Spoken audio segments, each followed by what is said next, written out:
자, 우리 지난주에 함께 살펴보았던 것처럼 예수님 믿기 전에 우리는 죄의 종이 되어 죄를 짓고 싶어서 죄를 짓는 것이 아니라 죄를 짓지 않을 수 없어서 죄를 짓는 상태로 살아왔습니다.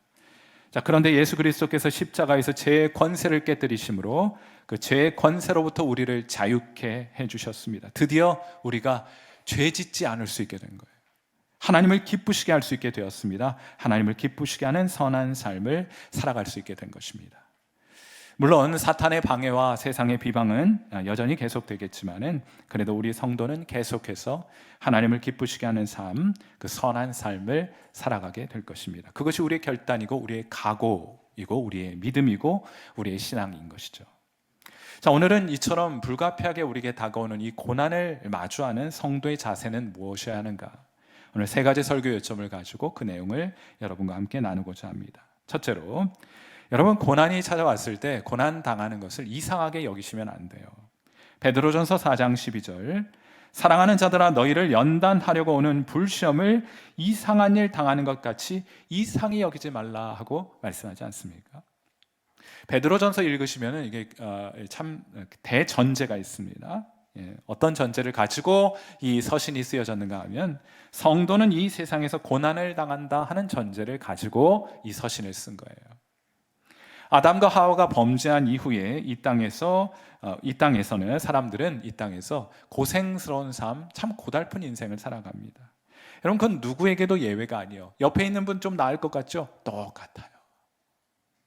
그건 인류 보편적인 현상입니다. 그래서 다들 하는 소리가 인생 살기 참 힘들고 어렵다 하는 소리를 밥 먹듯이 입에 붙이고 사는 것이죠. 힘든 종류도 참 다양합니다. 어떤 사람은 건강의 문제를 가지고 있기도 하고, 어떤 사람은 재정적인 어려움이 있기도 하고, 어떤 사람은 결혼과 직장 때문에 고민하기도 하고, 어떤 사람은 가족관계 어려움 때문에 잠을 이루지 못하는 분들이 계시죠. 어렵지 않은 영역이 없습니다. 그래서 야고보 사도, 베드로와 함께 사역했던 야고보는 이렇게 말하죠. 야고보서 1장 2절과 3절 우리 같이 한번 읽어보겠습니다. 같이 읽어요. 시작.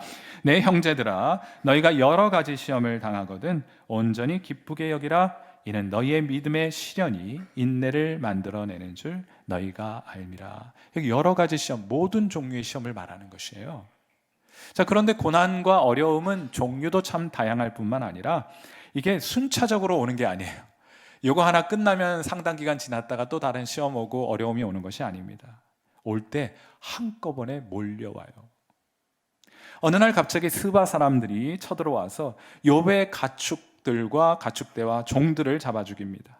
겨우 종 하나가 살아남아서 욥에게 달려와 이 소식을 알리는데 그 보고가 채 끝나기도 전에 다른 종이 달려와서 보고합니다. 하늘에서 이번엔 불이 떨어져서 가축들이 몰살을 당했다는 소식이었습니다. 그런데 또 이 말이 채 끝나기도 전에 다른 종이 달려와서 이번엔 주인의 낙타와 종들에 관한 재앙의 소식을 욥에게 전하게 됩니다. 그런데 여러분, 이게 끝이 아니에요. 욥기 1장 18절, 그가 아직 말하는 동안에 또 한 사람이 와서 아뢰되 주인의 자녀들이 그들의 맏아들의 집에서 음식을 먹으며 포도주를 마시다가 집이 무너져 버리는 바람에 자식들 다 잃게 되는 사건이 일어났다는 거예요. 성경은 욥이 당한 이 상황을 묘사하면서 그가 아직 말하는 동안에 라는 표현을 의도적으로 계속 반복해 사용합니다. 우리가 일상적으로 경험하는 이 어려움의 횡포, 고난의 횡포, 저는 이것을 좀 경험하면서 이런 표현 자주 해요. 어렵고 힘든 일은 우리에게 깡패처럼 몰려다닌다고 얘기를 해요. 그냥 혼자 다니는 게 아니에요. 어려운 일이 있으면은 그것만 하나 오는 게 아니고 어려운 일이 오면 막 깡패처럼 여기저기서 어려운 일이 터지게 됩니다. 여러분도 사시면서 그런 경험 많이 하시죠? 여러분, 여기에는 이유가 있습니다. 왜 고난과 어려움이 깡패처럼 이렇게 행패를 부리고 다니느냐? 이유가 있어요. 매우 분명한 목표가 있습니다. 욥의 경우는 사탄은 그가 하나님을 원망하고 하나님께 대한 신앙과 믿음을 내던지게 하는 것이 사탄의 목표였어요. 사탄은 언제나 최고를 목표로 합니다. 그저 단순히 우리를 힘들게 하는 것이 사탄의 목표가 아니에요.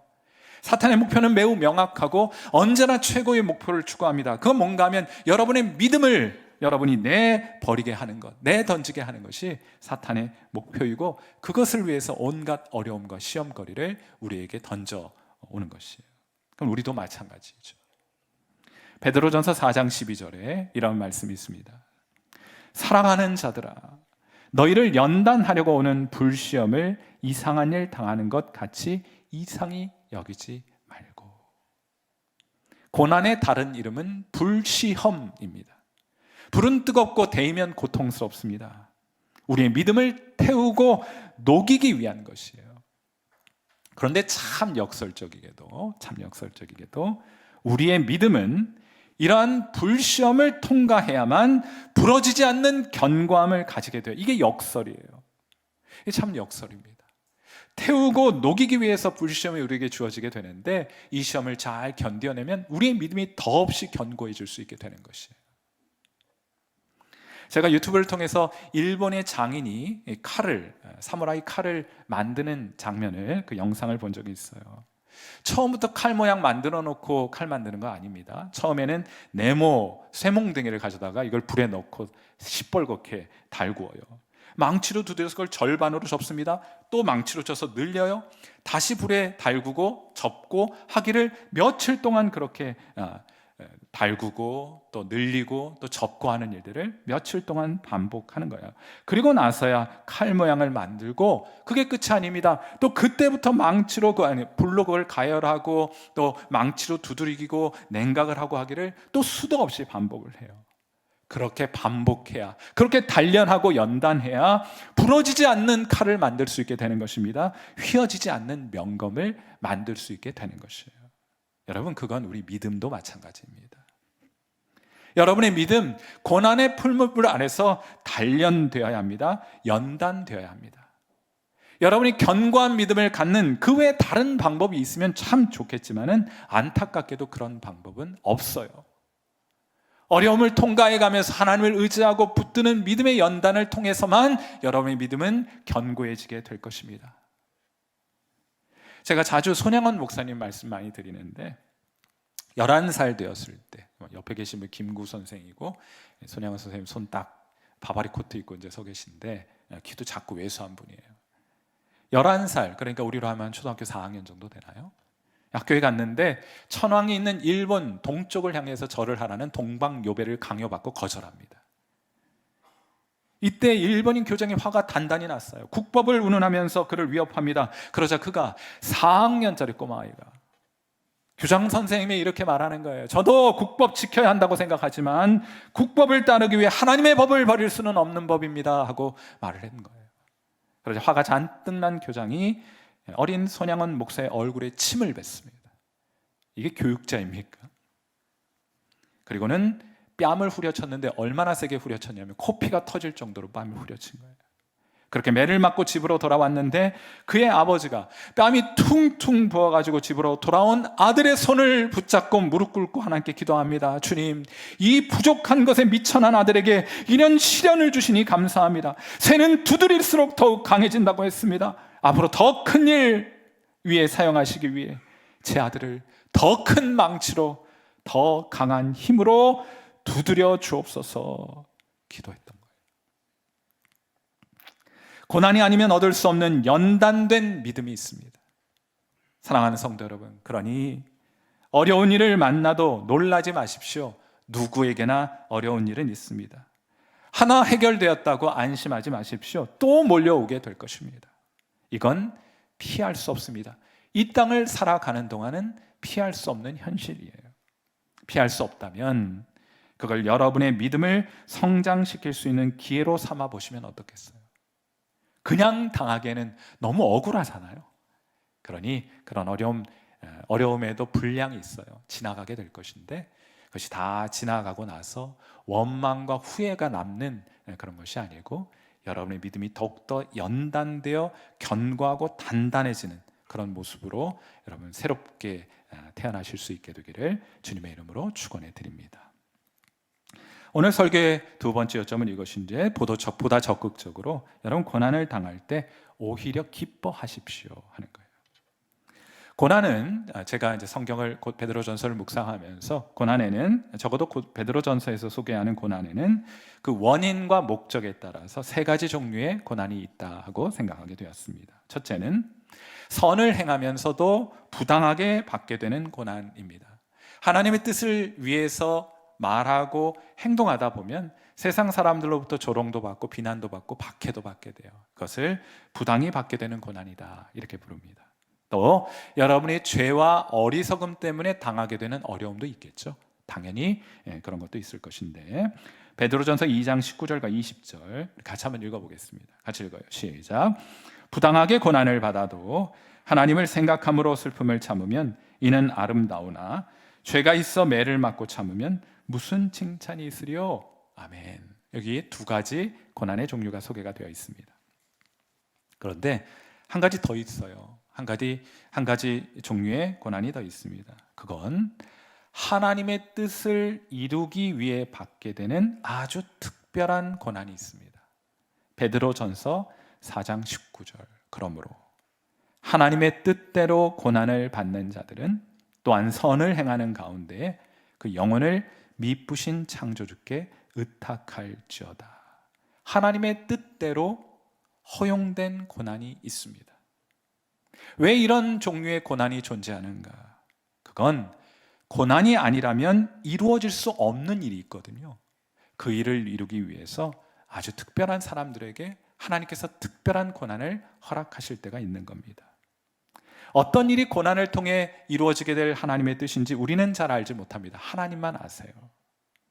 그래서 하나님은 특별한 사람들에게 이 일을 맡기십니다. 그리고 이 일은 고난이 아니라면 이루어질 수 없는 일이기 때문에 이 일을 맡게 된 사람들은 고난을 견뎌내는 것을 통하여 하나님의 뜻을 이루게 되는 것입니다. 언젠가 제가 제주도에 이 분재공원이라는 곳에 가본 적이 있습니다. 요즘 요금을 받는지 모르겠는데 한참 전 일이에요.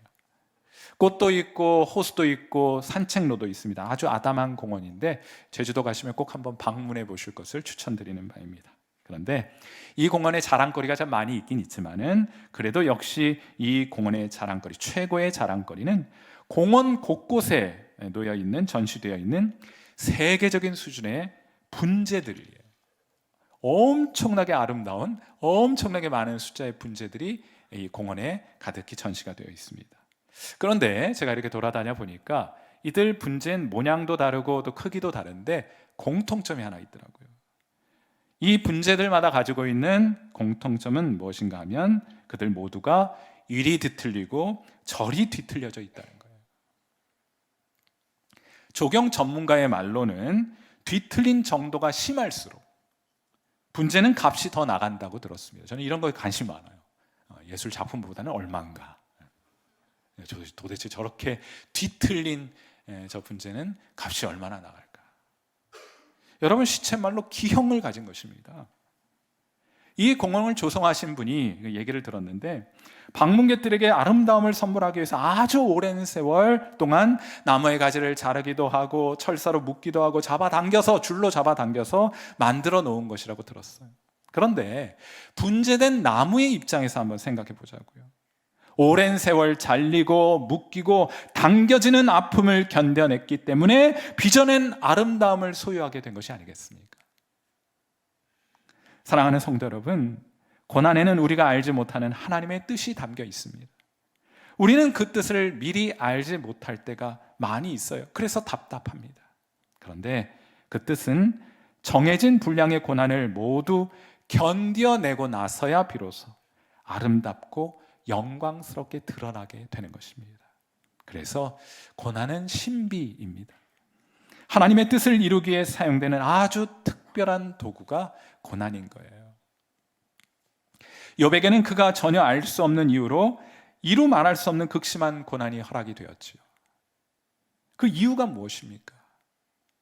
나중에 욥기서를 다 읽고 나서 우리가 묵상하고 반추해 보면 그 이유를 알게 돼요. 사탄은 욥의 사랑을 받는 하나님이 싫었습니다. 욥이 하나님을 사랑하는 것을 시기했습니다. 그래서 하나님께 시비를 걸었어요. 욥기 1장 11절. 이제 주의 손을 펴서 그의 모든 소유물을 치소서. 그리하시면 틀림없이 주를 향하여 욕하지 않겠나이까. 하나님, 욥이 왜 당신을 사랑하는 줄 압니까? 하나님으로부터 받은 복 때문이에요. 건강의 복, 물질의 복 때문에 하나님 사랑한다고 하고 하나님을 경배하는 겁니다. 이것이 사탄이 가졌던 가설입니다. 이 가설이 틀렸다는 것은 다른 방법으로는 입증될 수가 없어요. 욥이 그런 이유 때문 아니고 그런 것들 없어도 여전히 하나님 사랑하고 경배하며 하나님이 그 모든 것을 다 합해 놓은 것보다 하나님이 그에게 더 소중한 분이라는 것은 그에게서 모든 소유를 가져갈 때에만 입증될 수 있는 것이 아니겠습니까? 그래서 욥이 선택됩니다. 욥에게 고난이 허락되었던 거예요. 욥은 그의 인내를 통해 하나님의 보배로우심을 이 세상에 드러내었던 것입니다. 사랑하는 성도 여러분, 고난에는 하늘의 신비, 하나님의 신비가 담겨 있습니다. 우리는 모르지만 그것을 통해 이루게 되는, 아니 그것을 통해서만 이루어지게 되는 어떤 특별한 하나님의 목적이 담겨 있는 거예요. 그러므로 고난을 만났을 때 기뻐하십시오. 베드로전서 4장 13절 말씀 다시 한번 읽어볼게요. 같이 읽습니다. 시작. 오히려 너희가 그리스도의 고난에 참여하는 것으로 즐거워하라. 이는 그의 영광을 나타내실 때에 너희로 즐거워하고 기뻐하게 하려 함이라. 아멘. 녹차가 제맛을 내려면 뜨거운 물에 우려내야 합니다. 비록 고난은 고통스러운 것이지만 정해진 분량이 있어요. 그 분량 다 채우게 되었을 때 여러분은 하나님의 놀라운 역사를 보게 될 것입니다. 사랑하는 성도 여러분, 그 이루어질 일을 믿음으로 바라보면서 여러분이 현재 경험하고 있는 그 고난과 역경과 어려움 앞에 기뻐하실 수 있는, 즐거워하실 수 있는 저와 여러분 되시기를 주님의 이름으로 축원해 드립니다. 오늘 설교의 마지막 요점은 이것이에요. 고난 중에 더욱 주님을 의지하셔야 할 것입니다. 베드로전서 4장 19절 말씀 또 한번 우리 성도분들 같이 한번 읽어주세요. 시작. 그러므로 하나님의 뜻대로 고난을 받는 자들은 또한 선을 행하는 가운데 그 영혼을 미쁘신 창조주께 의탁할지어다. 아멘. 여러분, 선을 행하는 가운데 고난을 만나게 되면 어떻게 해야 되나? 하나님이 어떤 특별한 목적을 가지고 저와 여러분에게 어떤 고난을 허락해 주시면 어떻게 해야 되나? 여러분, 하나님을 기쁘시게 하던 일 멈추지 마시고 그 선을 계속해 행해 가야 할 것입니다. 그럼 고난은 어떡합니까? 선을 행하는 것은 제가 아무튼 계속해 갈게요, 하나님. 그런데 없던 고난이 제게 주어졌는데 저는 이 고난 가지고는 주님의 뜻을 기쁘시게 하는, 주님을 기쁘시게 하는 그 뜻을 이루어가는데 너무 한계가 많이 느껴집니다. 전 할 수 없을 것 같습니다. 고난은 어떻게 해야 합니까? 라는 질문 당연히 가질 수 있겠죠. 그건 하나님께 의탁하라는 거예요. 여기 의탁한다는 말은 헬라어로, 원어로 혹은 그리스어로 파라티데미라고 하는 동사가 사용되었습니다. 문자적으로 파라라는 것은 어디 앞에라는 뜻이고 티데미라는 것은 놓다라는 뜻이, 어디 앞에 놓다 하는 거예요. 누구누구의 처분에 맡겨버린다는 뜻입니다. 아마도 베드로는 이렇게 고난당한 사람들은 자신의 영혼을 하나님께 맡겨드리고 의탁해야 합니다 라고 말할 때, 그 영혼을 미쁘신 하나님께 의탁할지어다 라고 말할 때 마음속에 어느 장면 하나를 떠올리고 있었을 거예요. 그는 자신의 영혼을 하나님께 의탁한다는 것이 무엇을 뜻하는지, 또 하나님께 자신의 영혼을 의탁하는 것을 어떻게 하는 것인지 배운 적이 있어요. 정확하게 배운 적이 있습니다. 누구에게, 그리고 어디에서 배웠습니까? 예수님께 배웠습니다. 십자가 위에서 배웠어요.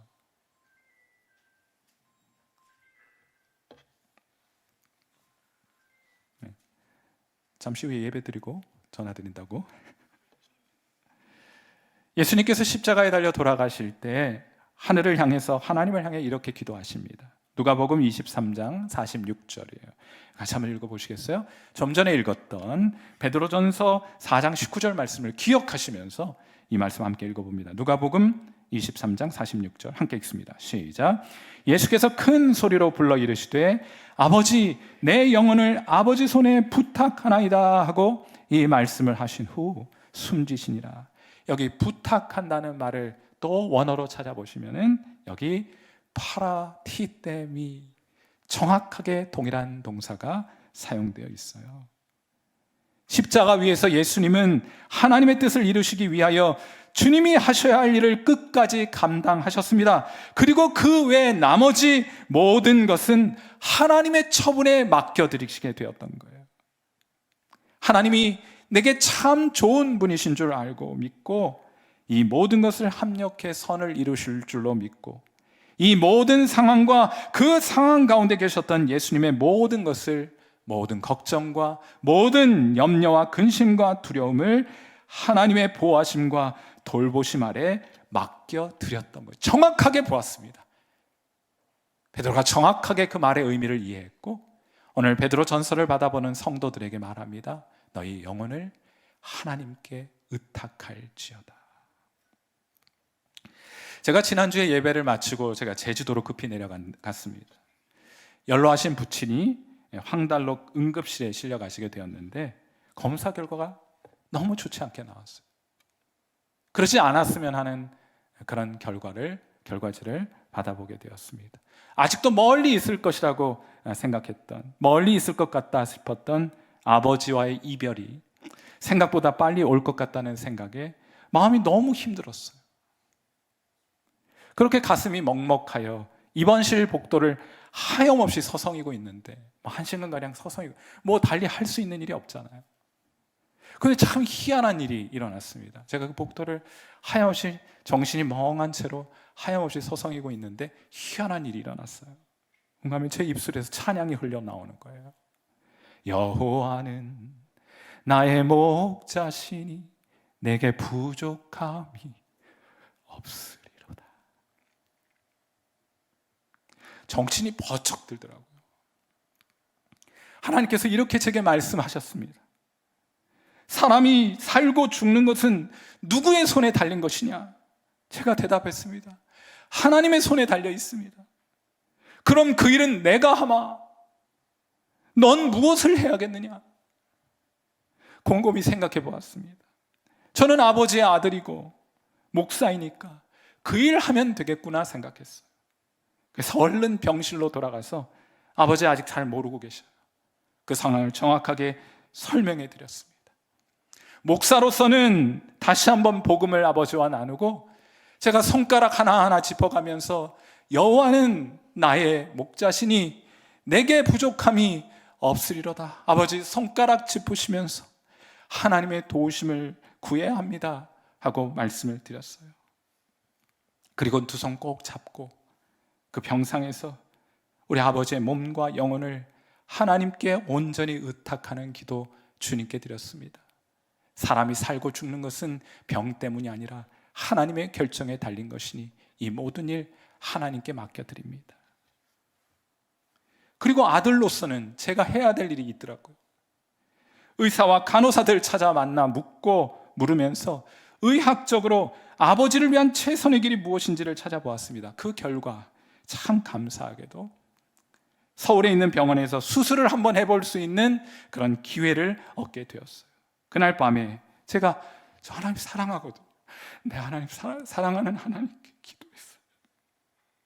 하나님 감사해요.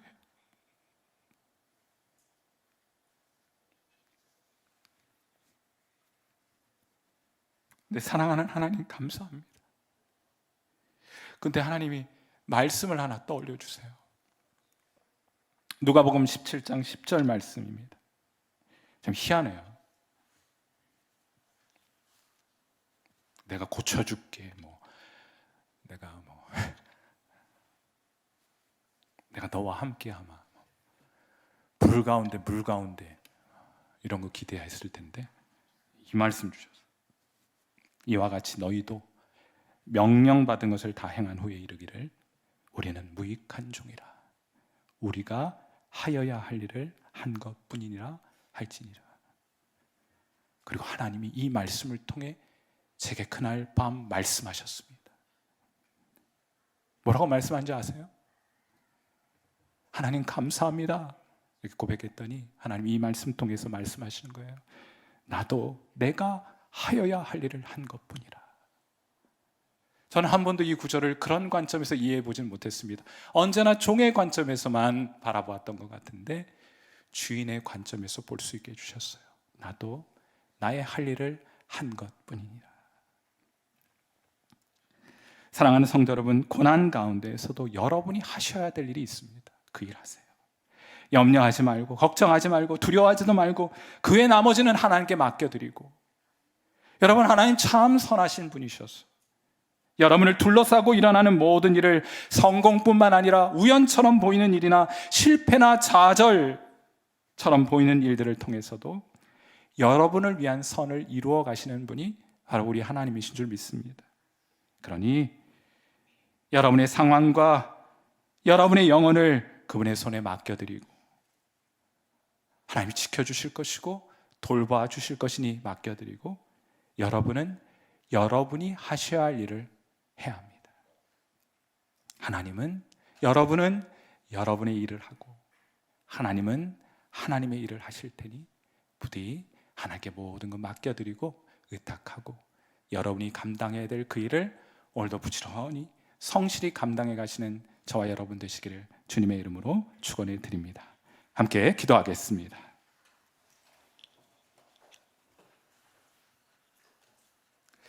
자, 우리 반주 들으시면서 함께 기도하죠. 우리 성도들 가운데 많이 힘든 분들 계십니다.